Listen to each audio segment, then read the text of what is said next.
तो without wasting time आज का वीडियो शुरू करते हैं। तो आज हम इस वीडियो में सोना कॉम्स के ऊपर बात करने हैं। देखिए, टॉप से ये स्टॉक अभी गिरावट तक 45% धराशायी हो चुका है। यानी कि जिन्होंने टॉप के आसपास इन्वेस्ट किया है वो लोग इस समय केवल लो रहे होंगे, एंड जो लोग अभी तक इन्वेस्ट नहीं कर पाए हैं वो लोग इस ख्याल में पड़े होंगे कि ये गिरावट का हमें फायदा उठाना चाहिए कि नहीं।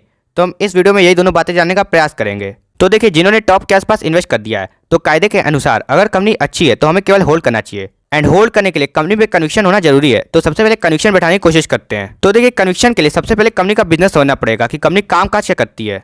तो देखिए, ये कंपनी बेसिकली ऑटोमोटिव कंपोनेंट्स की डिजाइनिंग एंड मैन्युफैक्चरिंग करती है। अब ये ऑटोमोटिव कंपोनेंट्स क्या होते हैं? तो देखिए, ये कई तरह के पार्ट्स होते हैं जो काफी सारे व्हीकल्स में यूज किए जाते हैं। मतलब कि ये कंपनी ऑटो सेक्टर की एक प्रॉक्सी कंपनी है। अगर ऑटो सेक्टर में ग्रोथ आएगी तो इस कंपनी को भी उस ग्रोथ का इंडायरेक्टली फायदा मिलने वाला है। तो उम्मीद है आपने इस कंपनी का बिजनेस शॉर्ट में समझ लिया होगा। अब जानने का प्रयास करते हैं इस बिजनेस की स्ट्रेंथ्स।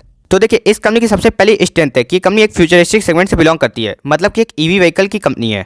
एंड ये केवल हवाई बात नहीं है। इस कंपनी को इस समय ईवी व्हीकल से 51% के आसपास का टोटल रेवेन्यू भी आता है। यानी कि फ्यूचर के सेगमेंट से कंपनी को पहले ही इस समय एक अच्छा खासा रेवेन्यू आना शुरू हो गया है, जो काफी पॉजिटिव बात हो जाती है इन्वेस्टर्स के लिए। इस कंपनी का नेक्स्ट पॉजिटिव है कि इस समय इस कंपनी के पास कामकाज की कोई कमी नहीं है, क्योंकि इस समय जो कंपनी की ऑर्डर बुक है वो इस कंपनी के 2022 के रेवेन्यू की 10 गुना है। यानी कि इस कंपनी के पास काम काज ढेरों पड़ा हुआ है। मतलब कि इस कंपनी को जितना काम मिला हुआ है अगर ये आज कंप्लीट कर देती है तो इस कंपनी के रेवेन्यू 10x हो जाएंगे, जो काफी बड़ी बात हो जाती है। इस कंपनी का नेक्स्ट पॉइंट है कि इस कंपनी का इन्वेंट्री टर्नओवर रेशियो इस इंडस्ट्री में ही सेकंड हाईएस्ट है। एंड इन्वेंट्री टर्नओवर रेशियो हमें बताता है कि एक साल में कंपनी कितनी बार अपने raw materials and finish good खाली कर पा रही है। यानी कि जितना ज्यादा इन्वेंट्री टर्नओवर रेशियो उतनी ज्यादा कंपनी में कामकाज। इस कंपनी का नेक्स्ट पॉइंट है कि ये कंपनी पूरी तरह से एक डेट फ्री कंपनी है। मतलब कि जब इस कंपनी के बिजनेस पे डाउनफॉल आएगा तो ये कंपनी उस समय टिक सकती है, क्योंकि इस कंपनी को उस समय अपने डेट पर ब्याज देना नहीं पड़ेगा। एंड साथ ही साथ बुरे वक्त में अपने प्रोडक्ट्स का प्राइस ना बढ़ा के अपने कॉम्पिटिटर्स का मार्केट शेयर गेन कर सकती है। इस कंपनी का नेक्स्ट पॉइंट है कि ये कंपनी एक ग्रोथ कंपनी है, क्योंकि अगर आप इस कंपनी की पिछले 5 साल की सेल्स एंड प्रॉफिट को देखने आएंगे तो वो ऑलमोस्ट 31 एंड 50% CAGR की है, जो लॉन्ग टर्म में काफी बेहतरीन ग्रोथ मानी जाएगी।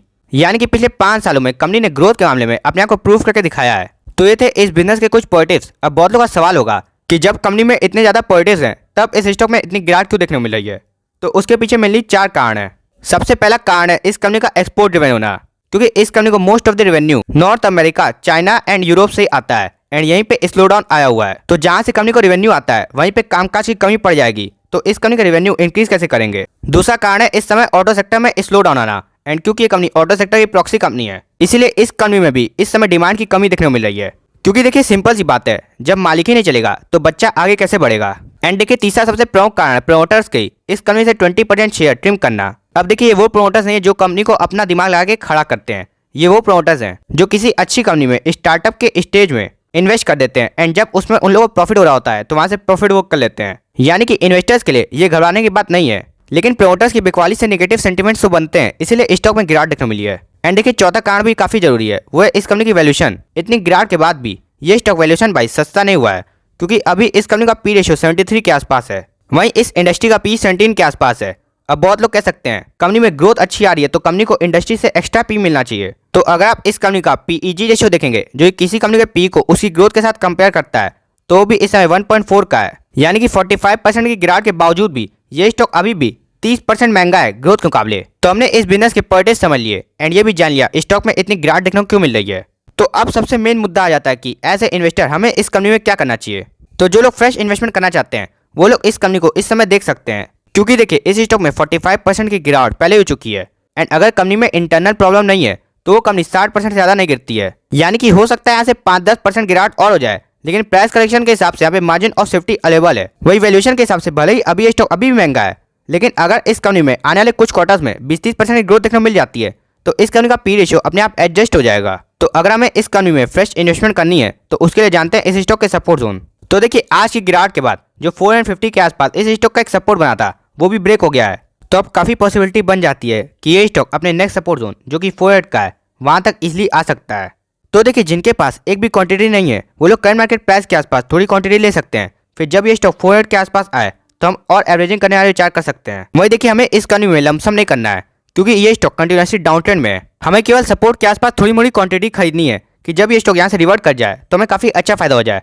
वही अगर आप शॉर्ट टर्म के लिए इस कंपनी को देखना चाहते हैं तो भगवान ही आपका मालिक है, क्योंकि शॉर्ट टर्म में कंपनी कहाँ चली जाए, कितना नीचे चली जाए, किसी को कोई मालूम नहीं है। लेकिन लॉन्ग टर्म में जैसे कंपनी के फंडामेंटल्स है तो इस कंपनी को केवल ऊपर ही जाना है। अब देखिए, अगर आपने ऊपर के लेवल्स पे इन्वेस्ट कर दिया है तो सबसे पहले आपको काम ये करना है कि आपको कोई काम नहीं करना है, मतलब कि आपको इस कंपनी को सेल नहीं करना है, होल्ड करने की कोशिश करनी है। अब हम समझ सकते हैं कि 50% की गिरावट हो चुकी है, तब होल्ड करना मुश्किल होता है। लेकिन अगर हम 50% की गिरावट नहीं झेल पाएंगे तो अपने स्टॉक्स को 10-20 गुना होते हुए कैसे देखेंगे।